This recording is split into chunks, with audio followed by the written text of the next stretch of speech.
एक छोटे से गांव में एक भक्त रहता था जिसका नाम गोपाल था। वह कान्हा जी का बहुत बड़ा भक्त था। गोपाल का जीवन बहुत ही साधारण था।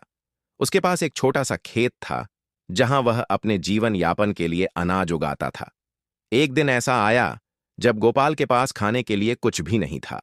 उसका खेत सूखा पड़ा था और घर में अन्न का एक दाना भी नहीं बचा था। भूख से व्याकुल होकर गोपाल ने अपने इष्ट देव कान्हा जी के सामने हाथ जोड़कर प्रार्थना की। हे कान्हा जी, आज मेरे पास खाने के लिए कुछ नहीं है, कृपया मेरी सहायता करें। गोपाल की सच्ची प्रार्थना सुनकर कान्हा जी स्वयं उसके खेत की ओर चल पड़े।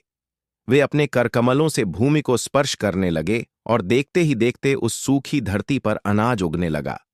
कान्हा जी ने गोपाल के लिए अनेक प्रकार के फल और सब्जियां भी उगा दीं। जब गोपाल ने अपने खेत की यह दिव्य अवस्था देखी तो उसकी आंखें आश्चर्य और भक्ति से भर आईं। वह समझ गया कि यह सब कान्हा जी की कृपा है। उसने हाथ जोड़कर कान्हा जी का हृदय से धन्यवाद किया। उस दिन से उसने ठान लिया कि वह जीवन भर कान्हा जी की भक्ति में कोई कमी नहीं आने देगा। समय बीतता गया और गोपाल के जीवन में कान्हा जी की कृपा अलग अलग रूपों में प्रकट होती रही। गोपाल ने हर परिस्थिति में कान्हा जी पर विश्वास बनाए रखा और उनका नाम जपता रहा। कान्हा जी की कृपा से गोपाल का जीवन बदल गया।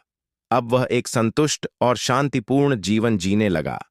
उसने अपने अनुभवों को दूसरों के साथ बांटना शुरू किया और सबको कान्हा जी की महिमा और कृपा के बारे में बताने लगा। इस प्रकार गोपाल के जीवन में कान्हा जी की कृपा ने एक नया रूप लिया और उसे एक नया उद्देश्य प्रदान किया।